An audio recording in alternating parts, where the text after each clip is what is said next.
চাই আমরা মণিপুরের পাশে গিয়ে দাঁড়াবো, আমরা তাদের হয়ে ভারতের বিরুদ্ধে যুদ্ধ করব। ভারতের দালালি আর গোলামির আর কোনোদিন আমাদের এখানে কোনো ঠাঁই হবে না, কোনো আশ্রয় হবে না। একদম লাউড এন্ড ক্লিয়ার মেসেজ ভারতের প্রতি, তোমরা আমাদের এখানে 1% স্টেক হোল্ডার পাবে না। আর আমাদের কাছ থেকে তোমরা যা করেছো এর মধ্যে পিডিআর এর হত্যাকাণ্ড তোমাদের হাত ছিল, আমাদের শেখ মুজিবুর রহমানের হত্যাকাণ্ডে তোমাদের হাত ছিল, জিয়াউর রহমান শহীদ প্রেসিডেন্ট তার হত্যাকাণ্ডে তোমাদের হাত ছিল। আমরা তোমাদেরকে আর 1% স্থান দিব না। লয়ের কোনো জায়গা এই বাংলাদেশে হবে না। যদি আমরা ভয় স্থাপন করি তোমার ভারতে, তাহলে তুমি যখন বুঝতে পারবা কে দিয়ে পালিয়ে পাবা না তোমরা। কারণ আমরা 5 লক্ষ 10 লক্ষ সেনাবাহিনীতে বিশ্বাস করি না। আপনারা দেখেছেন বিগত স্বৈরাচারকে সরাতে, আওয়ামী লীগকে সরাতে কোটি কোটি জনতা এই রাস্তায় নেমে আসছে। ভারতের বিরুদ্ধে দরকার হলে আবার আমরা সেই কোটি কোটি জনতা একসাথে হয়ে লড়বো ইনশাআল্লাহ। আর আমাদের এই দেশে আমরা হিন্দু, বাঙালি এবং আমরা মুসলিম, বৌদ্ধ, খ্রিস্টান, আপনারা দেখেছেন আজ পর্যন্ত কোনোদিন বৌদ্ধর সাথে আমাদের একটা দুইটা কথা হয়েছে, কোনো বিতর্ক হয়েছে? খ্রিস্টানরা বলতে পারবে তাদের সাথে আমাদের দুইটা বিতর্ক হয়েছে। হিন্দুদের সাথে কেন বিতর্ক হয়? হিন্দুদের সাথে একমাত্র বিতর্ক হওয়ার কারণে ভারত, এই ইন্ডিয়া, যারা সবসময় আমাদেরকে লাগিয়ে রেখে নিজেদের ফায়দা হাসিল করার চেষ্টা করছে। আমরা আমার হিন্দু ভাইদেরকে বলতে চাই, ভাই আমাদের পরিচয় হিন্দু না, মুসলিম না, মধ্য না, খ্রিস্টান না, আমরা বাংলাদেশি। এটাই আমাদের সবচেয়ে বড় পরিচয়। এই বলা থেকে ভাই হয়ে আমাদের কেউ ভাঙতে পারবে না ইনশাআল্লাহ। ধন্যবাদ, আসসালামু আলাইকুম। তখন আমাদের সম্প্রীতি ছিল না, আমরা তো স্বল্প সময় আমাদের সম্প্রীতি বজায় রেখেছি। একটি মহল, একটি গোষ্ঠী সবসময় আমাদেরকে উস্কানি দিয়েছে, কখন আমরা তাদের ফাঁদে পা দিইনি। আমি ভারতকে বলতে চাই, তোমাদের সাথে সবার সম্পর্ক খারাপ কেন? নেপালের সাথে তোমার সম্পর্ক খারাপ, শ্রীলঙ্কার সাথে তোমার সম্পর্ক খারাপ, মালদ্বীপের সাথে তোমার সম্পর্ক খারাপ, পাকিস্তানের সাথে তোমার সম্পর্ক খারাপ, চাইনার সাথে তোমার সম্পর্ক খারাপ, বাংলাদেশের সাথে তোমার সম্পর্ক খারাপ, আফগানিস্তানের সাথে তোমার সম্পর্ক খারাপ। তোমার সম্পর্ক ভালো কোথায় রে ভাই? পৃথিবীতে যত খুনি আছে তাদের সাথে তোমার সম্পর্ক ভালো। তোমার সম্পর্ক ভালো ইসরায়েলের সাথে, খুনি ইসরায়েলের সাথে তোমার সম্পর্ক ভালো। আমি বলতে চাই, দিল্লি যখন আমাদের বিরুদ্ধে বিশ্বদ্রোহ করবে তখন আমাদেরকে বুঝে নিতে হবে আমরা বাংলাদেশ রাইট ট্র্যাকে আছি, রাইট পথে আছি। বাংলার মুসলিম, বাংলার হিন্দু, বাংলার খ্রিস্টান, বাংলার বৌদ্ধ আমার ভাই, আমার স্বজন, আমার আত্মীয়। আমি যখন আহত হয়েছি আমার হিন্দু বন্ধু আমাকে মেডিকেলে দেখতে এসেছে, আমাকে বাসায় দেখতে এসেছে। আমার হিন্দু বন্ধুরা, বৌদ্ধ বন্ধুরা আমার খোঁজ খবর নিয়েছে।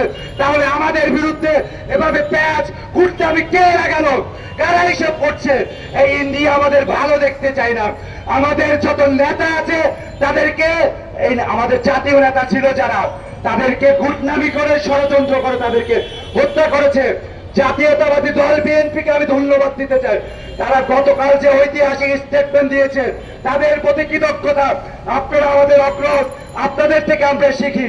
আপনারা যেভাবে ভারতের আগ্রাসী নীতির বিরুদ্ধে স্টেটমেন্ট দিয়েছেন, আপনাদেরকে ধন্যবাদ জানাই। আমাদেরকে আমরা অনেক দিন এটা নিয়ে মনে রাখবো। আমরাও শিখেছি ভারত কিভাবে আমাদের প্রতি আগ্রাসী।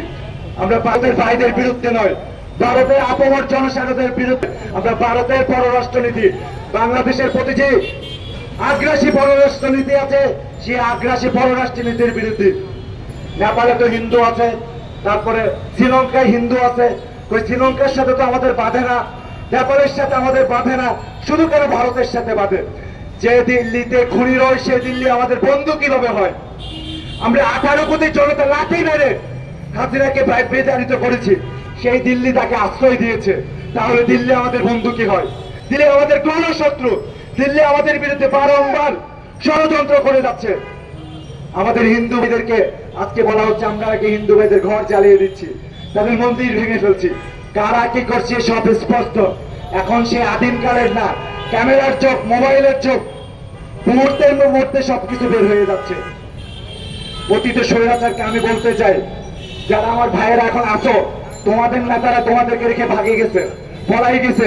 কেউ অস্ট্রেলিয়াতে, কেউ কানাডাতে গিয়ে, কেউ সুইজারল্যান্ডে গিয়ে আনন্দ ফুর্তি করছে, ওয়াইন শপে গিয়ে আনন্দ করছে, কেউ লন্ডনে আছে। আর তোমাদেরকে বাংলাদেশে ফেলে চলে গেছে। তোমাদেরকে লজ্জা নাই? নিষিদ্ধ সংগঠন ছাত্রলীগকে বলতে চাই, তোমাদেরকে লজ্জা করে না? তোমাদের কি শরম নাই? তোমাদের নেতারা তো তোমাদেরকে রেখে ভাগি গেছে, তাহলে তোমরা এখনো কোনো উৎপাত করো? তোমাদেরকে আইনের মাধ্যমে যথাযথ জবাব দেওয়া হবে। তোমাদের বিচার বাংলার মাটিতে হবে, বাংলার মাটিতে খুনি স্বৈরাচার হাসিনার বিচার হবে। ধন্যবাদ সবাই। ধন্যবাদ বাবু আহমদকে। এখন আপনাদের সামনে বক্তব্য রাখবেন নাগরিক যুবক কেন্দ্রীয় কমিটির সদস্য জনাব মোহাম্মদ আহমেদ।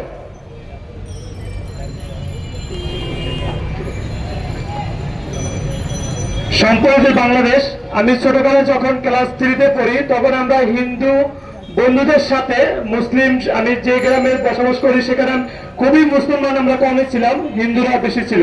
তো এরকম একটি গ্রামে আমরা বসবাস করেছি হিন্দু মুসলিম ঐক্যবদ্ধভাবে। ছোটবেলায় কে হিন্দু কে মুসলমান আমরা বুঝতামও না, আমরা সবাই মিলেমিশে বসবাস করতাম। তাহলে ওইরকম একটি বাংলাদেশ আমরা পেয়েছিলাম। কিন্তু আওয়ামী লীগ যখন রাষ্ট্র ক্ষমতা এসেছিল 2009 সালে, তখন থেকে আমি বুঝার পর দেখলাম হিন্দু খ্রিস্টান এদের ধর্মের ভেদাভেদ।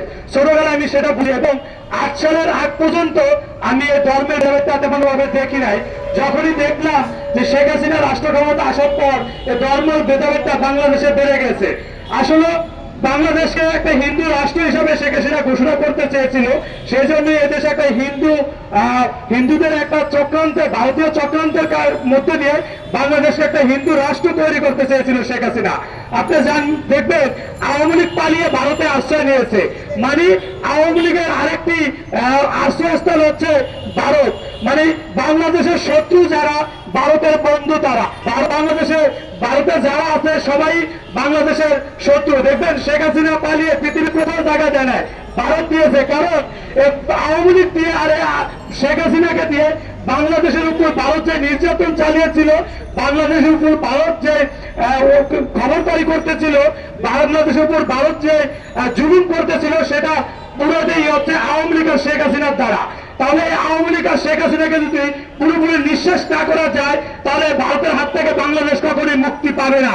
কারণ আপনি দেখবেন বঙ্গবন্ধু শেখ মুজিবুর রহমান, তিনি ছিলেন ভারতের একজন গডফাদার, ভারতের একজন মহানায়ক। বাংলাদেশে এসে তিনি ভারতের স্বার্থই হাসিল করেছিলেন, তারই দ্বারা শেখ হাসিনাও একই কাজ করতেছিল।